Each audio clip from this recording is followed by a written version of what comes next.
Hello everyone and welcome to another Redstone video. This is episode 3 of my Redstone tutorial series. If you haven't seen the last two before that, and you know a little bit of Redstone, don't go watching them because they're pretty boring. But I will go over what we've gone through so far. First off, very first episode we went through basically buttons and how Redstone works and how you get it, etc, etc. And then in the next one, we talked about repeaters and inverting signals with redstone torches. But yeah, so such as making the signal go straight up or straight down. But yeah, in this video, we're going to be talking a little bit more about all the different things you can do with redstone. So first off, we'll start with pressure plates, which is also another way to activate redstone.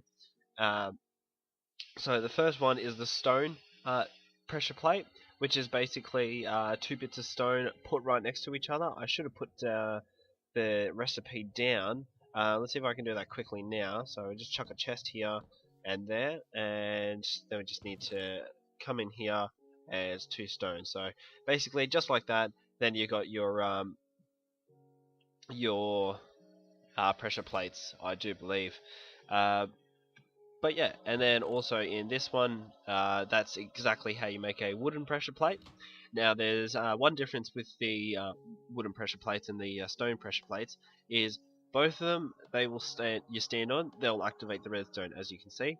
But only one of them, if you throw something onto it, nothing will happen with that one. But if you throw it on this one, it will activate. So wooden pressure plates can be used for something like it dispenses an item and it lands on a pressure plate, or it's more of a target shooting thing, so you shoot like pictures off a wall and they land on pressure plates or whatever. Yeah, there are a lot of things you can do with that. So we're going to talk about redstone accessories. So basically everything that redstone is used to activate. So first off we have the normal piston. So basically simple as that. Goes up, pushes a block up. So if you think about it, it's like sand, you push it up, and because it's sand, it will just fall back down. But if it's something else, so let's say if we just get some cobblestone out here, and put that there, it'll push it up, and then it'll go back down and it'll stay there. And here's the recipe just in here. So basically it's 2 cobblestone on either side, a bit of redstone, and then the middle iron ingot, which is basically the thing that pushes the wooden platform up.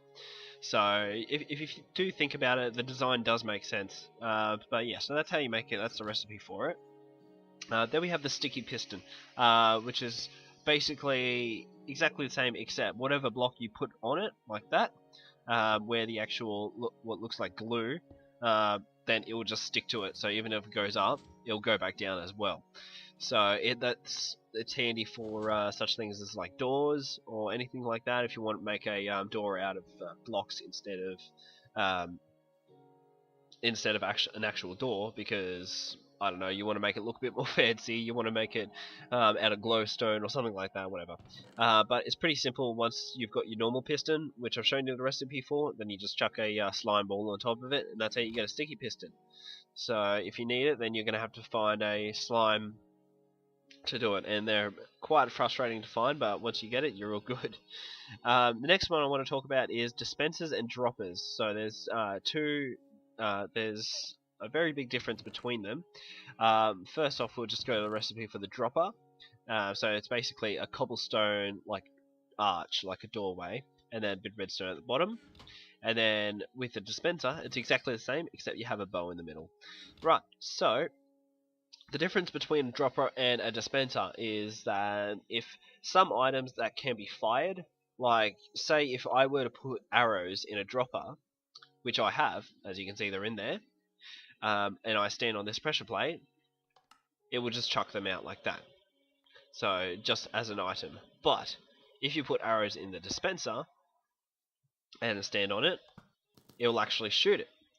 So the dispenser is more used for, as in, I don't know, like traps and something like that. So you walk over a pressure plate exactly like what I did, and then you get hit by an arrow or something. Whereas a dropper can be used to give you the item. So you stand on a pressure plate and it gives you all the arrows that you need or whatever, something like that.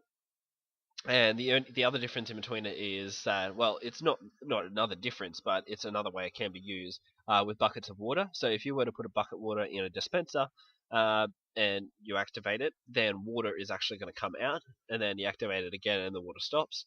Whereas if you put a bucket of water in a dropper, then it's just going to throw the bucket of water out, and then you can grab it.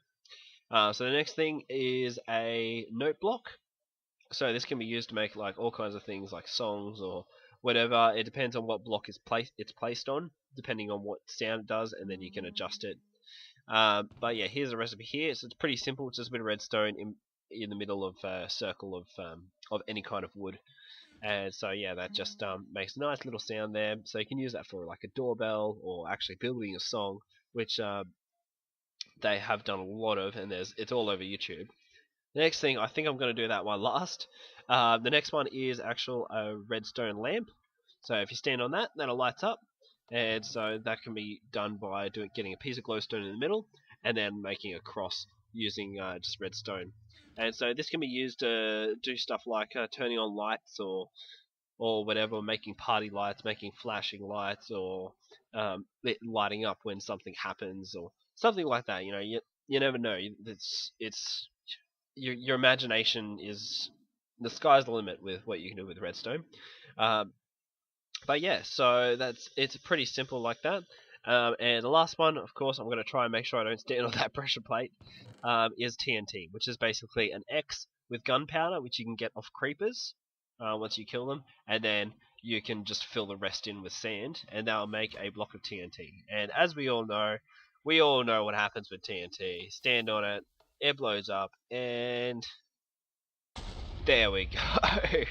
But yeah, so TNT can be used for a lot of different things as well, and it's not just blowing things up as well. So if you put a piece of TNT, actually, I might do this now just so I can show you guys because it's pretty cool. I just need to grab myself some TNT and a couple of pressure plates. So if I were to build up here and just along like that, so we got some TNT, just get rid of that, and then we put some sand on it. Okay, and then we put pressure plates on the sand.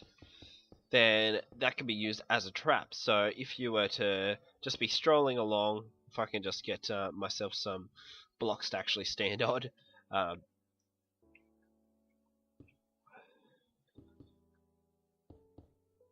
Okay, there we go. But yeah, so if you're walking along, then it'll actually drop when you stand on it. And what you can do instead of that, wow, I'm really taking a toll on my world. It's not working for me. But yeah, so you can use that for traps. You can probably do it with gravel, seeing as it'll probably be harder to see the pressure plate or notice it if it's on gravel, which will also fall. And then you can just fill the bottom with water or something. That way, the TNT won't actually blow up any blocks, because with TNT, if it lands if it lands in water of any kind, then it won't destroy the blocks around it, but it will still damage you. But yeah.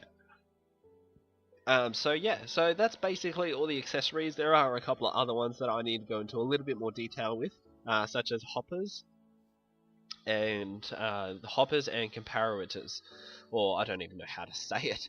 But that will be in my next video. I will be talking about how to use hoppers, how to make them, and what they're used for, and what you can do with them. But yes, so thank you all very much for watching, and we'll see you next episode to talk about hoppers. Bye!